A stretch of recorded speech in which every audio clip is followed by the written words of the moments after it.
وبما أني قادري أقول أدرك عبدك جيلاني أدرك عبدك جيلاني.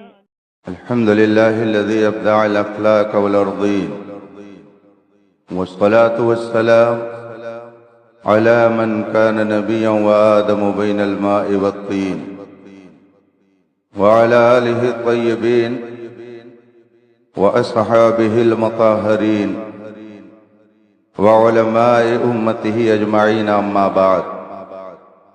فأعوذ بالله من الشيطان الرجيم. بسم الله الرحمن الرحيم.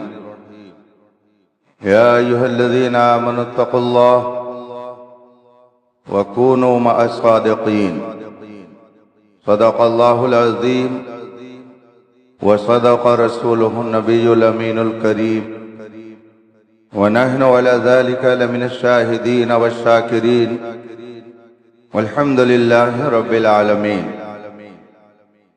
منبر پاک پر تشریف فرما علماء ذوی الاحترام، ائمہ اعظام، طلبہ علوم نبوت، بالخصوص گلے گلزار اسماعیلیت، الحمدللہ، سبحان اللہ، محبوب اکابر، مخدوم مشائخ، الحمدللہ، سبحان اللہ، سبحان اللہ، حضور گلزار ملت دامت برکاتہم العالیہ والقدسیہ، یادگار اسلاف، اللہ اللہ، مصدر فیض و برکات، عالم معقولات و منقولات، حضرت علامہ مولانا مفتی انور علی صاحب قبلہ دامت برکاتہم العالیہ، حاضرین باوقار، السلام علیکم ورحمۃ اللہ تعالی وبرکاتہ. آج کی یہ پاکیزہ بزم اور نور علی نور محفل، جس میں ہم اور آپ شرکت کی سعادت حاصل کیے ہوئے ہیں، دنیا سنیت کی دو بابرکات اور پاکیزہ شخصیتوں کی یاد میں منعقد ہے.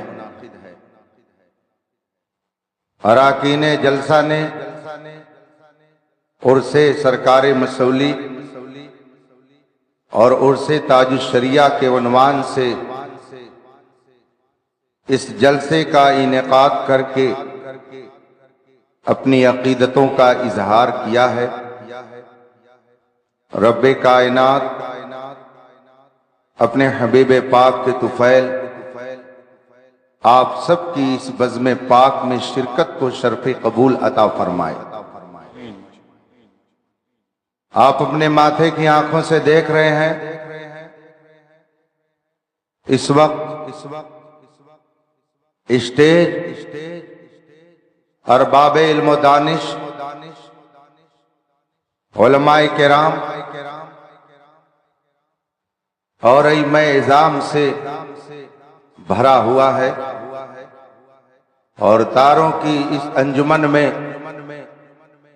آفتاب و ماہتاب کی حیثیت سے میرے گلزار ملت جلوہ بکھیر. الحمدللہ، الحمدللہ، ماشاء. اس وقت مشائخ اہل سنت میں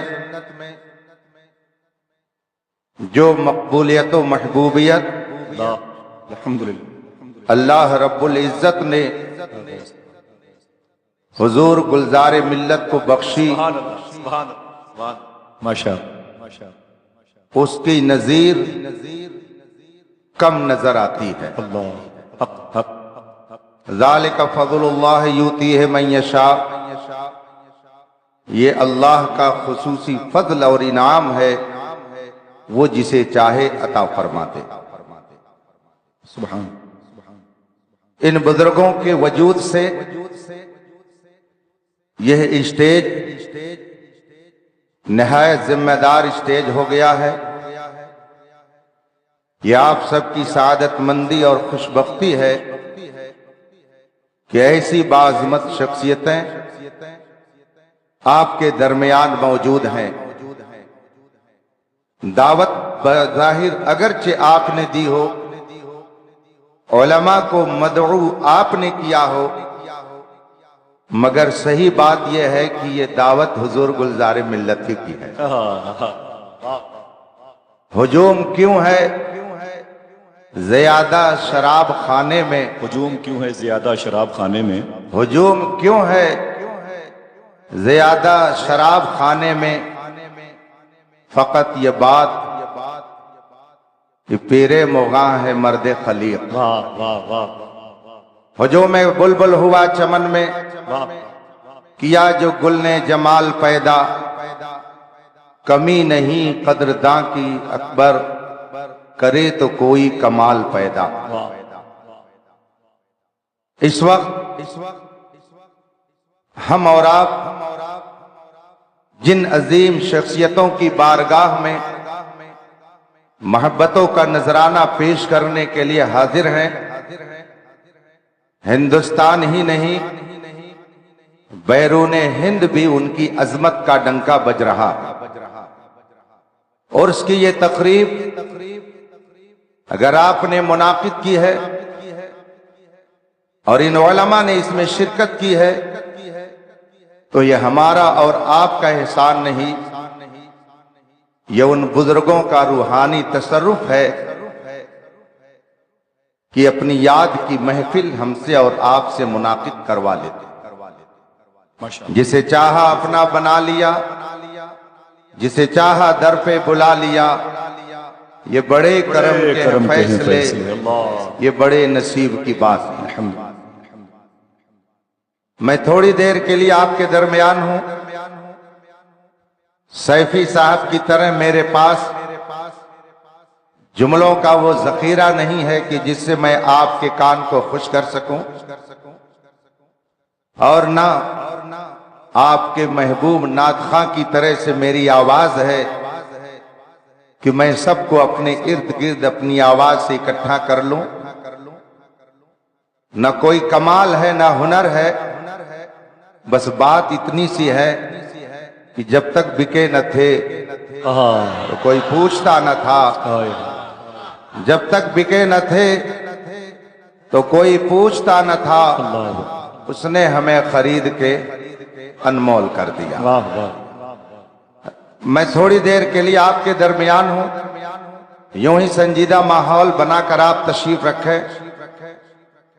بنگلور کی سرزمین پڑھے لکھے لوگوں کی سرزمین کہلاتی ہے، دینی علوم بھی یہاں وافر مقدار میں پایا جاتا ہے، اور دنیاوی علوم کا بھی ایک خزانہ یہاں سے لٹایا جا رہا ہے۔ یہ بابرکت شخصیتیں جن میں مفتی کرناٹکا سر فہرست ہیں، جنہوں نے اپنی زندگی کا تقریباً پورا حصہ یو پی کو چھوڑ کر کرناٹک کو عنایت فرما دیا، یہ حضور حافظ ملت کے خاص شاگردوں میں ہے۔ اور میرے استاد گرامی امام العلماء شہدائے اعلی حضرت حضور مفتی شبیر حسن صاحب رضوی علی رحمت و رضوان کا حال میں نے خود اپنی آنکھوں سے یہ دیکھا ہے کہ جب کبھی مفتی کرناٹکا دامت برکاتم العالیہ الجامعۃ الاسلامیہ روناہی فیض آباد میں تشریف لے جاتے تو کھڑے ہو کر پرتپاک انداز میں حضرت ان کا استقبال کرتے اور نہایت اعزاز و اکرام کے ساتھ مسند پر انہیں بٹھاتے تھے۔ وہ منظر آج بھی نگاہوں کے سامنے گردش کر رہا ہے۔ یہ اہل علم ہے، جو ہم بیان کریں گے یہ سب بیان کرتے رہتے ہیں۔ یہ آپ کی دلجوئی اور اس اجلاس کی زینت کے لیے اپنا قیمتی وقت دیے ہوئے ہیں۔ تھوڑی دیر آپ مجھے برداشت کیجئے، مگر آئیے سب سے پہلے مصطفیٰ جان رحمت سرور کائنات فخر موجودات علیہ تحیت و ثنا کی بارگاہ قدس میں درود و سلام کا نذران عقیدت پیش کریں اور پڑھیں۔ اللہم صلی علی سیدنا و مولانا محمد معدن الجود والکرم و آلہ الکرام اجمعین۔ رفقان محترم، ہم اپنے بزرگوں سے وابستہ ہیں، اپنے اسلاف کے نقش قدم پر ہم چلنے کی کوشش کرتے ہیں، اسی لیے ان کی یاد مناتے ہیں اور ان کے ذکر جمیل کی خوشبو سے اپنے دل و دماغ کو معطر کرنے کی کوشش کرتے ہیں۔ ہمارا ایک ایمانی رشتہ ہے ان اکابر سے، اور ایک خونی رشتہ ہے اسلاف سے، روحانی رشتہ ہے ان بزرگوں سے، اور ان سارے رشتوں کے امین الحمدللہ صرف اہل سنت و جماعت۔ سبحان اللہ۔ کہنے کو تو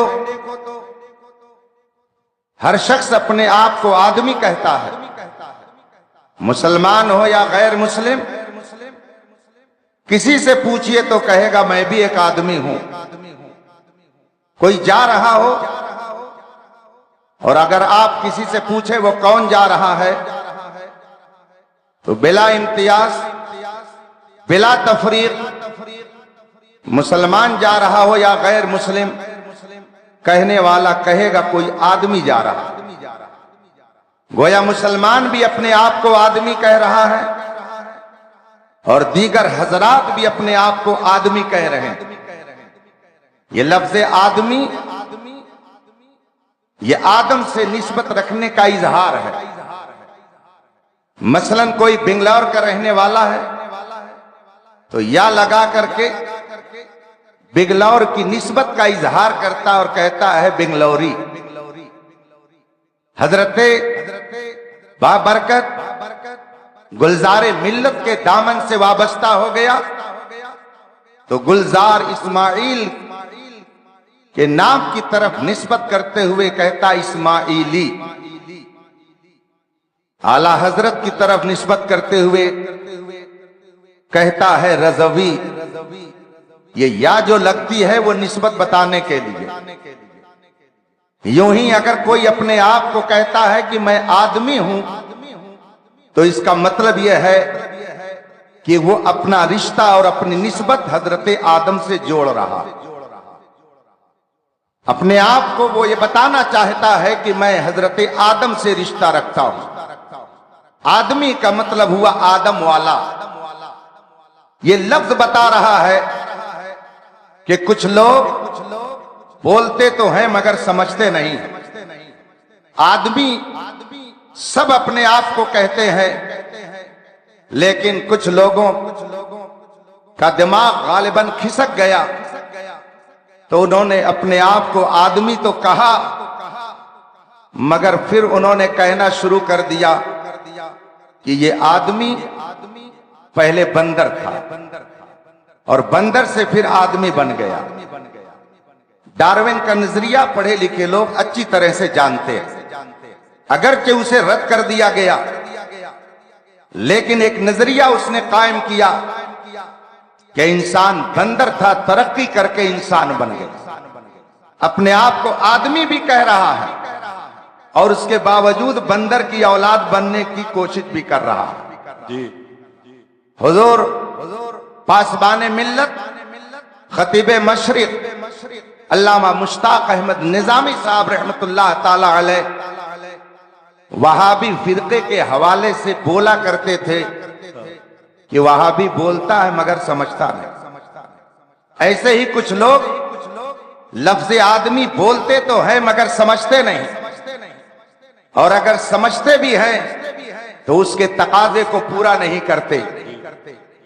آدمی جب اپنے آپ کو آپ نے کہہ دیا تو اس کا مطلب یہ ہے کہ آپ کا رشتہ آدم سے ہے، آپ کا تعلق آدم سے ہے، آپ آدم کے ذریعہ دنیا میں آئے ہیں، آدم کے ذریعہ آپ کا وجود دنیا میں ہوا، یہ آدم کون؟ اللہ کے محبوب۔ یہ آدم کون؟ اللہ کے نبی۔ جب اللہ تبارک و تعالی نے اس پہلے انسان کو وجود بخشا اور جو ہی انہیں وجود ملا، تاریخ اور روایت یہ کہتی ہے سب سے پہلی جو بولی ان کی زبان سے نکلی وہ الحمدللہ۔ یہ الحمدللہ حضرت آدم علیہ السلام نے اپنی زبان سے ادا کیا۔ اس سے دو باتیں معلوم ہو گئیں۔ ایک تو یہ کہ حضرت آدم علیہ الصلوۃ والتسلیم کا یہ عقیدہ تھا، ان کا یہ مشن تھا، ان کی یہ تعلیم تھی کہ وجود پانے کے بعد 10 کو تم خدا نہ مان لینا، خدا ایک ہے۔ اگر تم میری اولاد ہو تو میں اگر ایک خدا کی حمد و ثنا کر رہا ہوں تو تم بھی ایک ہی خدا کی حمد و ثنا کرنا۔ اگر تم آدمی ہو تو میرے طریقے پر چلنا۔ خدا کا شکر ہے اس پوری دنیا میں ایک اہل ایمان ہے کہ جب اس کے گھر میں بچے کی پیدائش ہوتی ہے تو سنت نبوی کے مطابق اس کے داہنے کان میں اذان دے کر خدا کی کبریائی کا اعلان کیا جاتا ہے اور یہ بتایا جاتا ہے کہ ہم حقیقت میں آدمی ہیں، کہ ہم حضرت آدم کی اولاد ہیں، تو ہم ان کی نافرمان اولاد نہیں ہیں، ان کی فرما بردار اولاد ہیں۔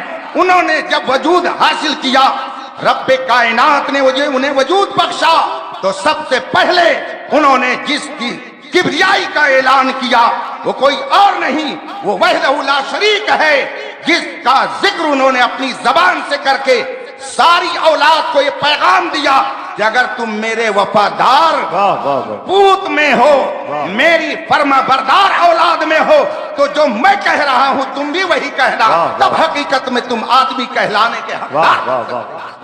سبحان اللہ۔ حضرت آدم علیہ الصلوۃ والتسلیم جنت میں رہتے تھے اور پھر ام البشر حضرت سیدتنا حوا رضی اللہ تعالی عنہا سے جنت میں نکاح ہوا۔ حضرت آدم علیہ الصلوۃ والتسلیم کا نکاح جنت میں ہوا۔ اس سے یہ پیغام مل رہا ہے کہ انسانی نسل صرف محبوباؤں سے نہیں چلے گی، انسانی نسل بدکاریوں سے نہیں چلے گی۔ اگر سچے آدمی ہو تو نکاح کے ذریعہ اولاد کا رشتہ قائم کرو۔ یہ حضرت آدم کا پیغام ہے کہ نکاح کے ذریعہ نسل انسانی بڑھے گی، بدکاریوں کے ذریعہ نہیں بڑھے گی۔ اگر آدمی ہو تو حضرت آدم کے طریقے پر چلو۔ انہوں نے معاذ اللہ رب العالمین بدکاریوں کو نہیں پھیلایا، بلکہ نکاح کر کے یہ پیغام دیا ہے کہ میرا وفادار بیٹا وہی ہوگا جو دنیا میں زندگی گزارے تو نکاح کے ذریعہ زندگی۔ اور پھر جب حضرت آدم علیہ الصلوۃ والتسلیم نے ام البشر حضرت سیدتنا حوا رضی اللہ تعالی عنہا سے قرب چاہا، قریب ہونا چاہا، غیب سے آواز آئی، اے آدم ابھی نہیں، مہر ادا کرو۔ حضرت آدم علیہ الصلوۃ والتسلیم نے عرض کی مہر کی ادائیگی کیسے ہو سکتی ہے؟ جس کتاب میں یہ واقعہ ذکر ہے، یہ روایت موجود ہے، یہ وہابیہ دیابنا اہل سنت ہر ایک کے مدرسے میں پڑھائی جاتی۔ شرح وقایہ بہت مشہور کتاب ہے، اس کے حاشیے میں علامہ فرنگی محلی نے یہ روایت درج فرمائی۔ مفتیان کرام بالخصوص آپ کے شہر کے قاضی مفتی اسلم صاحب تشریف فرما ہیں، ان سے جا کر کے آپ ملیے گا اور وہ دیکھیے گا کہ کہاں انہوں نے لکھا ہے۔ علامہ فرنگی محلی لکھتے ہیں کہ جب حضرت آدم علیہ الصلوۃ والتسلیم نے قرب چاہا، غیب سے آواز آئی، اے آدم مہر ادا کرو۔ حضرت آدم علیہ الصلوۃ والتسلیم نے عرض کی مولا مہر کیا ہے، مہر کی ادائیگی کیسے ہوگی؟ غیب سے آواز آئی، اے آدم تیری ہی نسل سے میرا ایک آخری پیغمبر آئے گا، تیری ہی نسل سے میرا سب سے محبوب پیغمبر دنیا میں آئے گا جس کا نام محمد ہے، تم اس کے اوپر 15 بار درود پڑھ دو، یہی تمہارے لیے مہر مقرر کیا جاتا ہے۔ اس کا مطلب یہ ہے کہ اگر آدمی ہو